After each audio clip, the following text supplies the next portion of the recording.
Welcome to Poetry Lectures, featuring talks by poets, scholars, and educators, presented by poetryfoundation.org. In this program, we depart from the usual format and hear a performance combining poetry with music. In the first half of the program, we'll hear pianist Mabel Kwan accompany Reginald Gibbons and Rachel Webster. In the second half, poets Christina Pugh and Ed Roberson are accompanied by the music of Ari Brown. Reginald Gibbons is a poet, fiction writer, translator, and literary critic. At Northwestern University, he's a professor of English, classics, Spanish, and Portuguese. Rachel Webster's work has appeared in Poetry Magazine and elsewhere. She teaches writing at Loyola University in Chicago and Northwestern University. Along with the poetry, we'll hear pianist Mabel Kwan play music by Jonathan Harvey, Yorgi Ligeti, and John Cage. This performance took place in April 2011 at the Fine Arts Building in Chicago. We begin with Rachel Webster. These first fragments are by William Butler Yeats. A tree there is that from its topmost bough is half all glittering flame and half all green, abounding foliage moistened with the dew.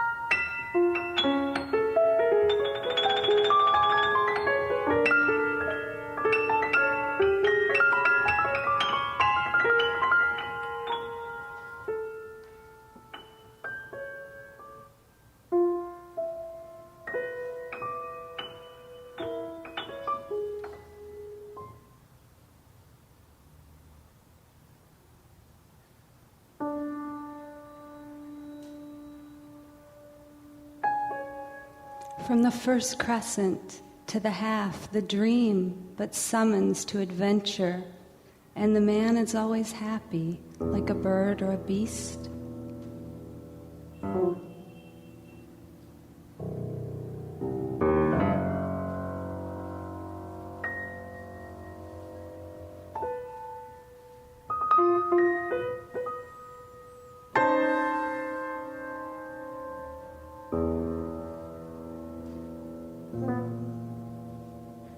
But while the moon is rounding towards the full, he follows whatever whim's most difficult among whims not impossible.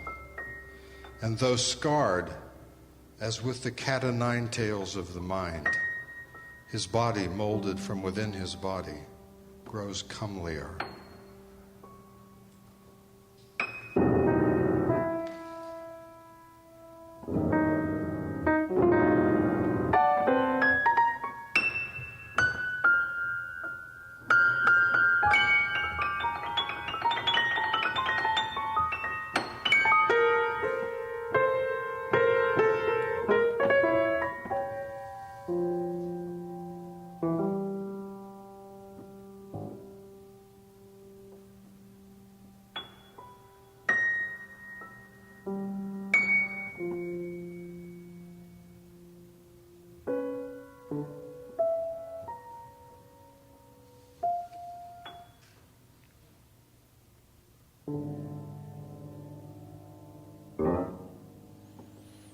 Reformer, merchant, statesman, learned man, dutiful husband, honest wife by turn, cradle upon cradle, and all in flight and all deformed, because there is no deformity but saves us from a dream.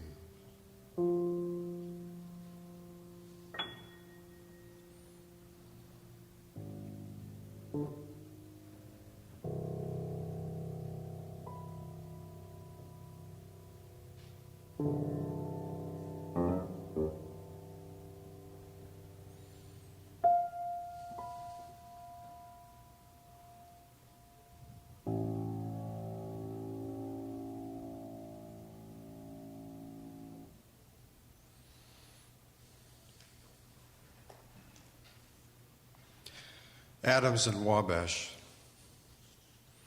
where moonlight angles through the east-west streets, down among the old, for America, tall buildings that changed the streets of other cities, circulate elevated trains overhead, shrieking and drumming, lit by explosions of sparks that harm no one, and the shadowed persons walking underneath the erratic waves, not of the lake but of noise, move through fog sieved by the steel mesh of the supporting structures, or through rain that rinses pavements and the L platforms, or through new snow that quiets corners, moods, riveted careers. Working for others with hands, backs, machines, men built hard towers that part the high air. Women and men built, cooked, cleaned, delivered, typed and filed, carried and delivered, priced and sold. The river and air were filthy. In 100 years, builders would migrate north a mile, but in those modern times, this was all the downtown that was. And circling on a round-cornered rectangle of tracks run the trains, clockwise and counter, veering through or loop the loop and out again. Why even try to list the kinds of places men and women made to make money? Not enough of them yet, too many. From slow trains overhead, some passengers can still see stone ornaments, pilasters, lintels, carved by grandfathers, great uncles, and gone second cousins of today. Gargoyle heads and curving leaves, like memorials for that which was built to be torn down again someday, for those who got good wages out of all this building, or were broken by it, or both, yet whose labor preserves a record of labor, imagination, ambition, skill, greed, folly, courage, cost, error, story, so that a time before remains present within the dark, spark-lit, loud careening now.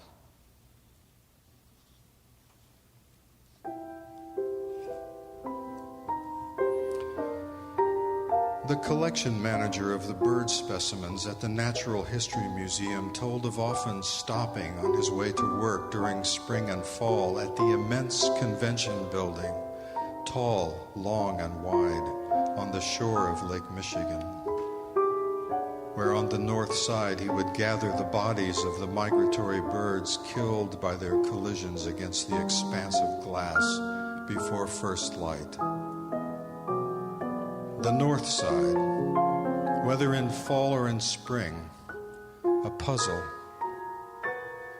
Are these particular birds blown off course by winds, and do they return in starlight or dimness before dawn or under dark clouds towards shore, making for the large bulk they might perceive as forest?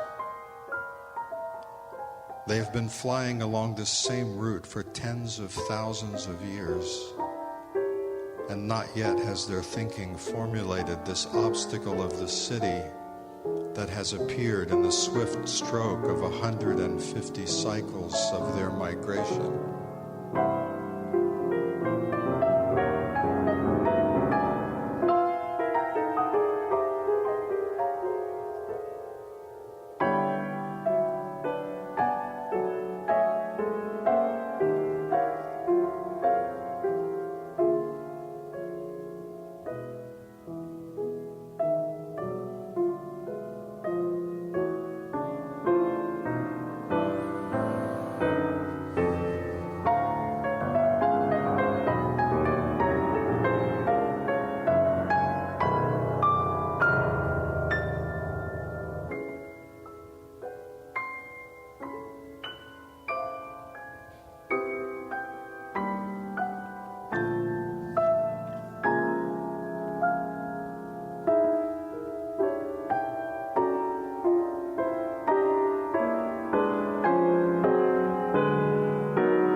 avian time.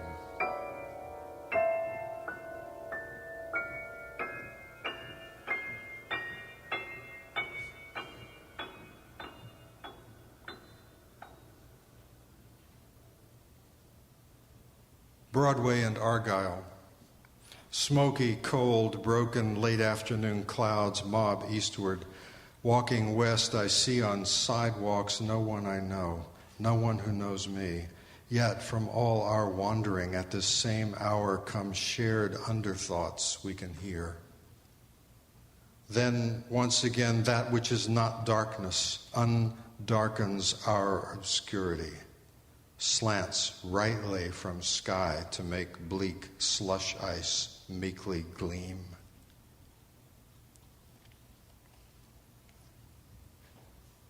The affect of elms. Across the narrow street from the old hotel that now houses human damage temporarily, deranged, debilitated, but up and around in their odd postures, taking their meds or maybe trading them, is the little park, once a neighboring mansion's side yard, where beautiful, huge old elm trees long in that place stand in a close group over the mown green lawn, watered and well kept by the city, their shapes expressive. The affect of elms is of struggle upward and survival, of strength.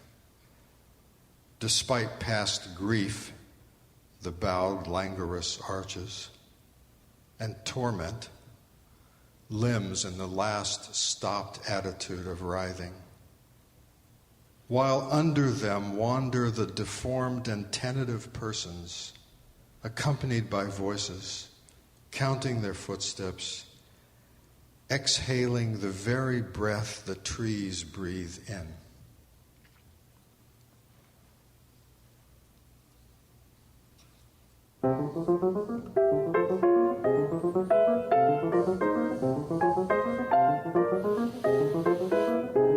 An aching young man on the street approaches, stops me with his eyes, and saying, "Sir, sir," he shows me his right hand. It's purple and red, blood-spotted, grotesquely swollen. He says he fell while chasing a thief who'd grabbed his backpack with his wallet in it. He has to get home by bus to Carbondale. He needs $65. He has 50. He shows me. His jaw moves. "What about the emergency room?" I ask. "Man," he says, "I don't have $1,000 for that bill." "What about pain pills, Advil, something?" I ask. He says, "That's $8 for a bottle right there." He's pressing his left thumb deep into the soft water balloon scabbing mess of his harmed right hand. He says, "Man, this hurts. It feels better when I press on it." "Don't do that," I say, "but I don't know anything. Why do I say it, except his hand looks so bad? I don't see how he'll recover." "A nurse," he says, "she told me if it's this swollen, then it isn't broken, it's fractured. You know what time it is?" In the face of his logic, I hold out no alternatives. I hold up my unharmed right hand to show him my watch. He says, "I can't see it," and I tell him it's 2. I ask myself, why can't he see it? And he says, "My bus is at 5, then I live an hour and a half on the other side of that. Got to get back to Kentucky," while a nearby billboard keeps showing us both an ad, a visage half woman and half leopard, a face this age wrongly puts on fortune. Maybe, wronging the woman, the leopard, and us, and in the row of courageous trees that live and die down the sidewalk, a wind is shoving the leaves this way.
wonder in the eyes, soft fruit warm in the hand passed from my hand to yours. Just this would have been enough. But I walked further to gather. You crouched waiting in hunt, and what I saw was petals opening, a quickened winging. How could I not pursue it? How could I not come back to tell you with my nimble fingers, then a flutter of music on my tongue? My first word was look. I met this, missing you, meet this, thus an undercurrent of the word is love.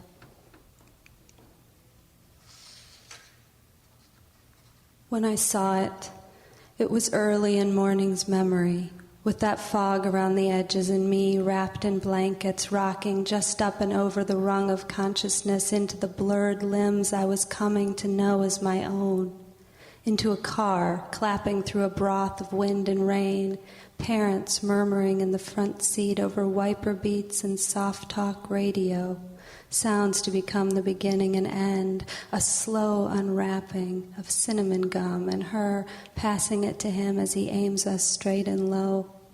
The car slows, then stops. She opens the door to asphalt, soap sky. Across the road, a workman is climbing the hotel sign. He scales the tight white rungs until he's high as the building, until he's no longer what I understand as a man, but something small enough to hold and bend like an action figure or a poem. Is this the moment, years later, when I realize the bag slung over his heart is filled with black letters? Is this when I have him pause at the top, hot luck rushing his limbs one March dawn, and how long can I stare like this? At his body, interrupted with mist, his tiny hand reaching into his tiny bag, and me clutching orange juice, still swaddling my newness in this world before I see it. No of a moment dropping through the hollow pole of a life, and it goes on happening, yet it happened almost slowly. A man falling like no more than a bright spoked star of snow, with me there trying to wake. Shuttle. Rain falls all day on the day your mother was born years before. We're so happy we have this soft rain, someone says. You think yes of the bloodroot pushing up through its hood of skin. It will erupt in a foam of white and yolk yellow at the stem. She was alive during the war and safe enough on this half of the world, but you saw her looking through the hissing fence, pressing food between its barbs with warm, gloved hands. She saw you too, then one day only tired dirt and burnt grass under the stench of skin. She couldn't wait to have you, the boy with the marks on his back. You grew and you were holy, absorbing the blows of the rain. Then you left as if you could leave. The sight of these gouged wings, scars behind the heart of having fallen.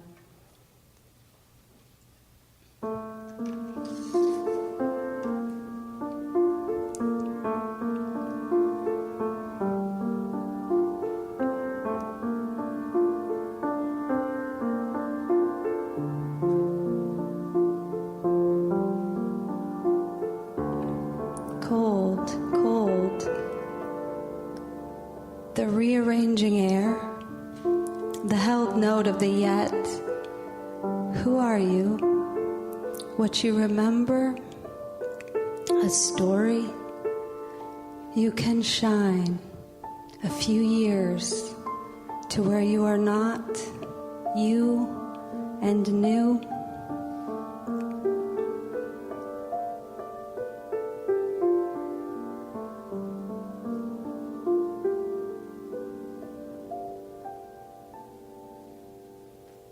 We climbed back from the beach of 3 as shifting pools dissolved the sky in swaths of peach and gold, and night folded us back to its bruise.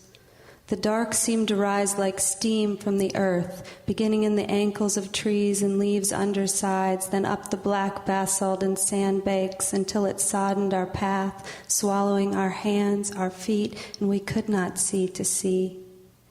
We pawed the ground for the soft hemlock needles, flexed our toes for the jutting stones, and called on our technologies, lighting our keys, our keys, our keys. I crawled on hands and knees and yelled out commands while you cried terrorized. You fell a long way into memory falling. But somehow we reached the top, mostly unscathed, and after sleeping late in time's carapace, we woke, alive for the first time. The setting of that last poem and this next poem is Kauai, where I lived with Richard Famery, and this reading is dedicated to him. And I was pregnant with our daughter there, and we took her back when she was about 18 months old, thinking that it would be this blissful experience for her to return to where she came from, and she was wildly uncomfortable. So there are surprises everywhere. So this is written after that. Kauai. We've come back to the site of her conception. She calls it why, and cries all night sleepless, wild. It seems the way is always floating, and the goal, to live so the ghosts we were don't trail us and echo. I think we are inside a flower, under a pollen of stars vast as scattered sand. The air pulses with perfume, flowers calling to flowers in the ferrying air, but my eyes are thin and elsewhere. I'm thinking maybe even coming into the soul is a difficult birth, squeezed in the body's vice. My bent leg like pincers or the vegetable petals of some tropical flower.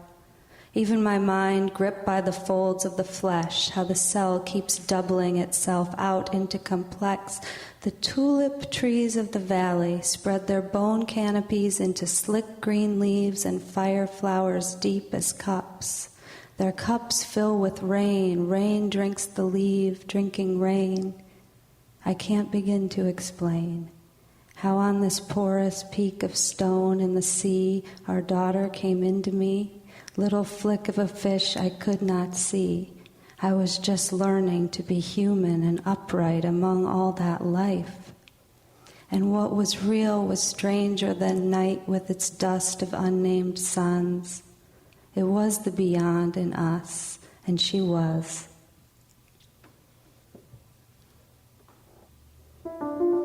Cream of the pore is the cream of skin thickening. I look out, black leaves, color of dried blood, and my ulcerated tonsils fluttering as I breathe open-mouthed.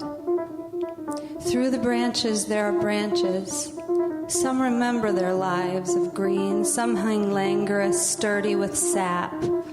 The question becomes how to live the right life, filling with it as a liquid converted from light until it becomes the weight that factors your place, until just walking to the car with some coffee you can sense suddenly purpose in traffic and glances, wind swirls clattering wrappers to the street, the man with a gunning hose dividing the sidewalk into continents of soap, commuters and students umbilicaled to music. And that branch quivering as it touches another, which is also, of course, itself.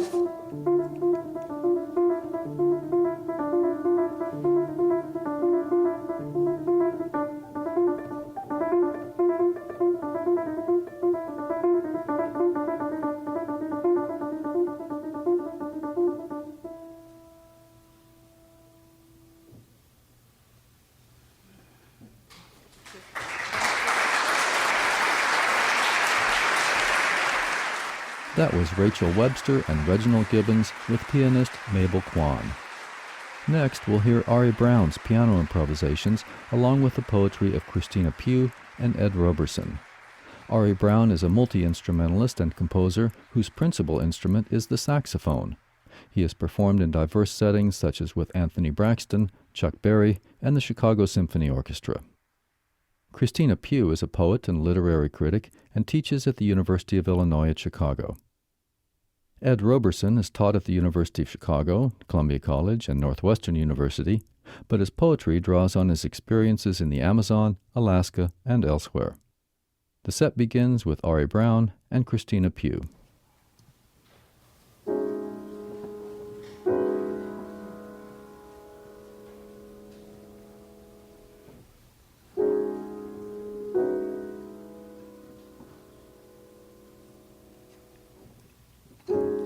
I and thou.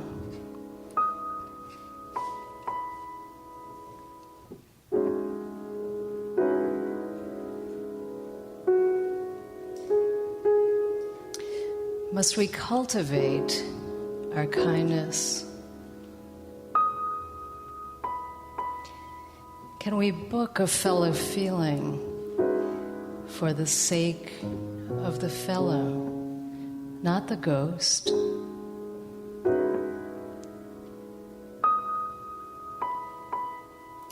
Last night, for example, the white-haired girl told us singing was like praying. And that iron of naturalized note in the bluegrass made me want to say sublime to myself. In the sapphic sense that knows sublimity as love.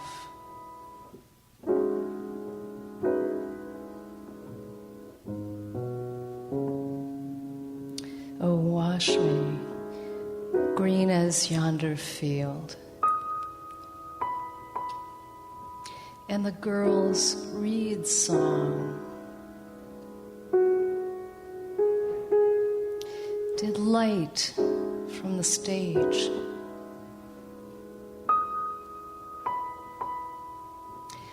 Constellating phrases like heavens divided in a quaver.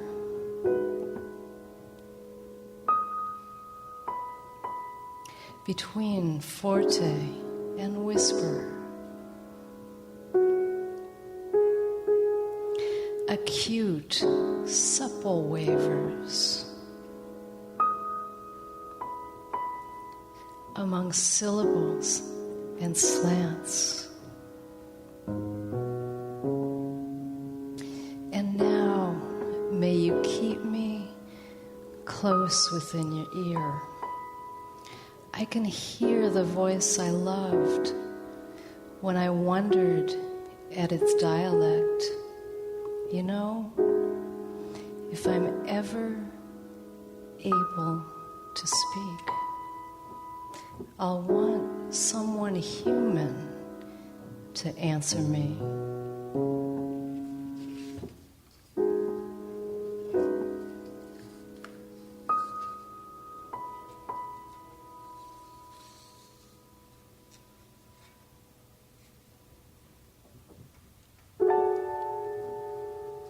We'll never die.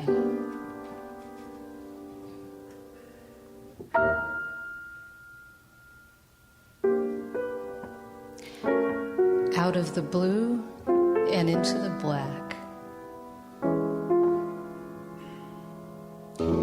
Can you see the grain that waves? The most delicate grain of the voice I long for? Precarious shaft between melody and speech. If you step on the ice, it will splinter into whorls. Then incalculable spokes. Much as dust to dust, the preacher said, most artful when it cannot hold your weight. Consider green burial. Your coffin's smallest room will irresistibly dissolve. Your stanza lip the snow, and your nutrients plume like a twister in the dirt. His voice is a braiding in the shallows of my ear, a seam between quiet and vibrato.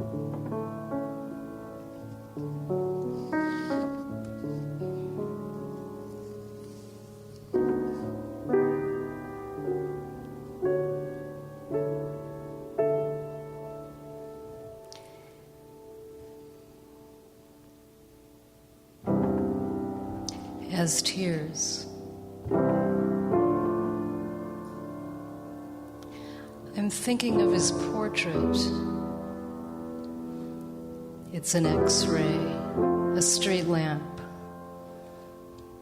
The leash of his spine beads skyward from his haunches cloud.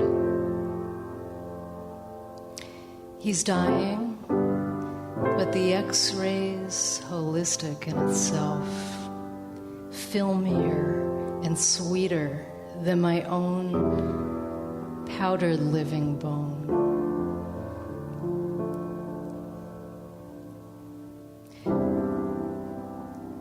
Call it seepage, weltering, erosion, or any word that typifies a structure treading oceanward,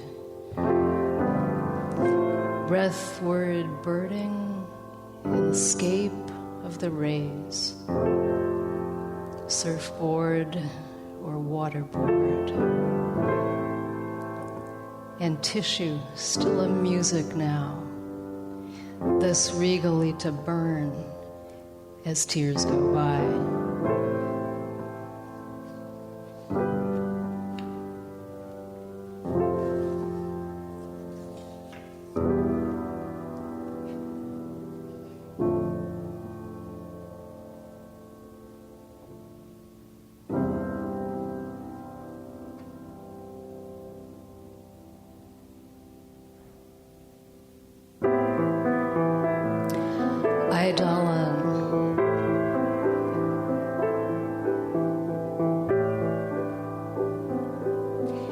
Have you noticed how translucently these red maple leaves wave? Shot silk, light shot, something nearly right, but not. Nanometers of depth, or shivered from the leaf. As when we say a hair's breadth,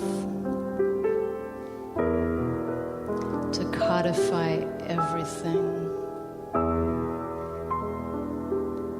The eye can't stripe or striate his difference.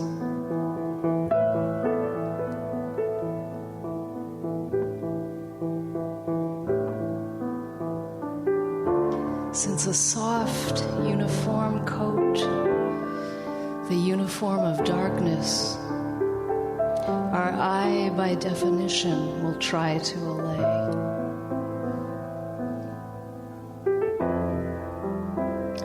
And if the macula thins,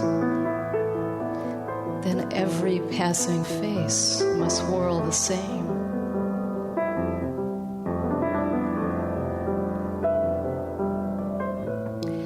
Undulated maple leaves aren't vegetable, but glass.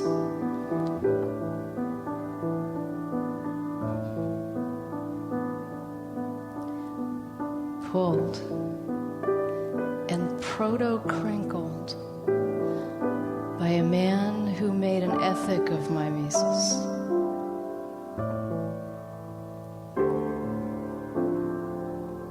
Who whose blown glass iris was equivalent in glimmer to the one brown eye, still wet in the socket.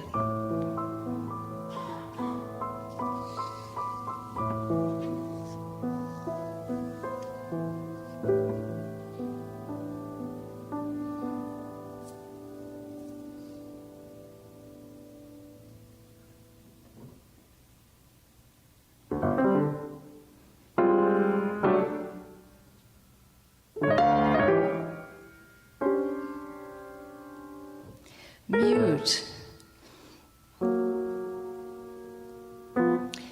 If, in the midst of conversation, friends share space with a flat screen eloquent, as sculpture or painting was within the neutral confines of a room,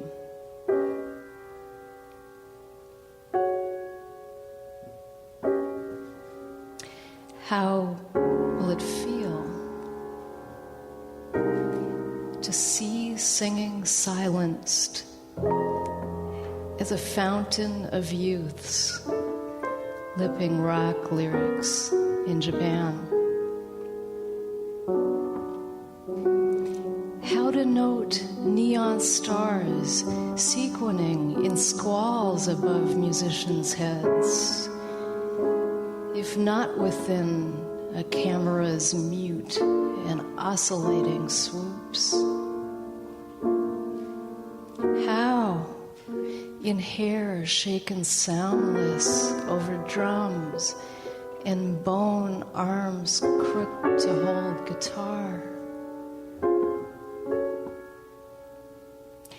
How to know the listeners who vibrate bass against the balls of their rooted feet?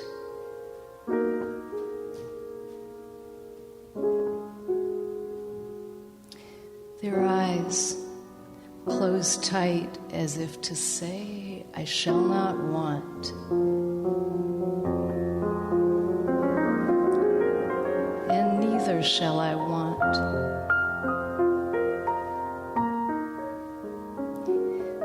Though we speak with sorrow on the death of the body, let rapture be the screen's dissemination.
The skipping stone stays out of the water. The standing up in the boat crossing the Delaware. The Band-Aid commercial parade of drum, flag, and fife. The Iwo Jima collection. Things that are terms like 4 little girls flying around inside an exploding church. people being washed down the street with water. Dogs in the St. George and the Dragon, art history position, on command, on top of women. The camera catches the skipping stone. The skipping stone stays out of the water long enough to cross over concurrence to accountable term, but not over the deaths of those who go under, say just prior the altered shore, who are entire now, complete but not ideal. A prediction of the bird iridescence, the spot of a single reptilian scale, is passed without going the full length to one down the sequence suddenly across the loop catastrophe plane of locomotion. Tossed off on black sand, the line in a sidewinder's hand, explaining lifting off the continuum of the earth, explaining leaving one surface for another to arrive elsewhere on the first in time. To take up the percussion of living on the one hand and have to strike death into its dance down the other, any distance between coiled tightly around the rattling emptiness, to drive a sense like that gorge hidden singing of beaten time from inside, secret singing, to fly the round walled ground, the seeds throw like bones, the steps, our coiling hips, our music, leaping off this plane, like light, a dance that forward takes us higher. How if stepping skips those places? How then dancing flies? How matter, admitted and explained, lifts from its lie, its term of flight, accountable to be done something with. A stone touchdown to resurrect, prediction to a dictate, to organize our missing, and from that ghost create those backs of the waters we cross on. Those black shadows, no, that black apotheosis in the simplest shared indigenous American things already. And Osiris, the Middle Passage has brought home along what rivers, deltas, and Mississippis mean to us. But this is what is always skipped. This is the lift the country gets to get moving. The term Mickey Mouse for nude each generation evokes your hugs. But what face stirs your concern like one of color, except to lemming separation, to outdistance? To our distance is renewed.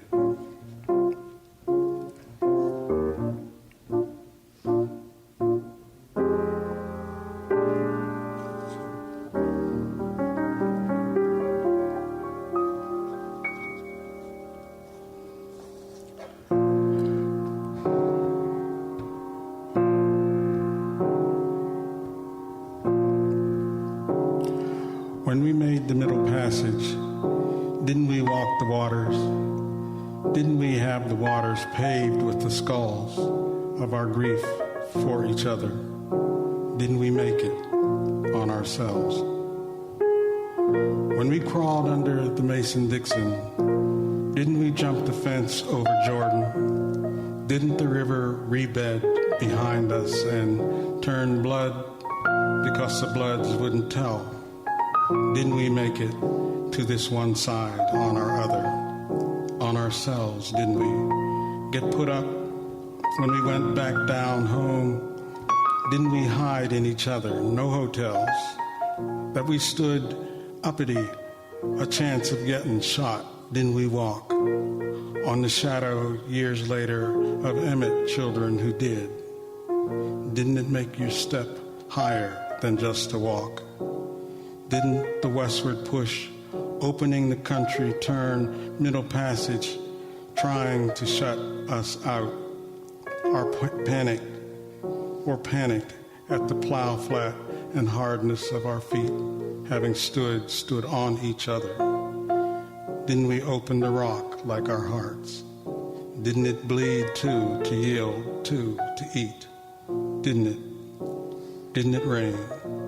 Didn't it rain?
That was Ari Brown on the piano with poets Ed Roberson and Christina Pugh. Earlier we heard poets Reginald Gibbons and Rachel Webster with pianist Mabel Kwan. The event was part of the Poetry Off the Shelf series and was co-sponsored by the Pianoforte Foundation and the Poetry Foundation. It took place at Curtis Hall in the Fine Arts Building in downtown Chicago on April 16, 2011.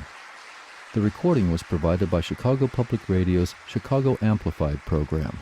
You can hear this and other events recorded by Chicago Amplified at WBEZ.org.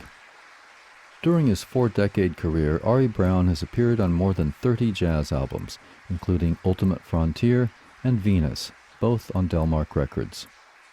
Mabel Kwan performs contemporary music in Chicago and throughout the U.S., both as a soloist and a member of the Ensemble Dal Niente. Among Reginald Gibbons' many books is Slow Trains Overhead, Chicago Poems and Stories, published in 2010 by the University of Chicago Press. In addition to her own poetry, Rachel Webster has edited 2 anthologies of poetry by young writers, Alchemy and Paper Atrium. Christina Pugh is the author of 2 books of poetry, Restoration and Rotary. Ed Roberson has published numerous books of poetry, including City Eclogue and Atmosphere Conditions. You can hear him read and speak about his work in a previous Poetry Lectures podcast. You can read more about these poets and some of their poems at poetryfoundation.org. Also at the Poetry Foundation website you'll find articles by and about poets, the Harriet blog about poetry, an online archive of more than 10,000 poems, the Poetry Learning Lab, the complete back issues of Poetry Magazine, and other audio programs to download. I'm Ed Herman. Thanks for listening to Poetry Lectures from poetryfoundation.org.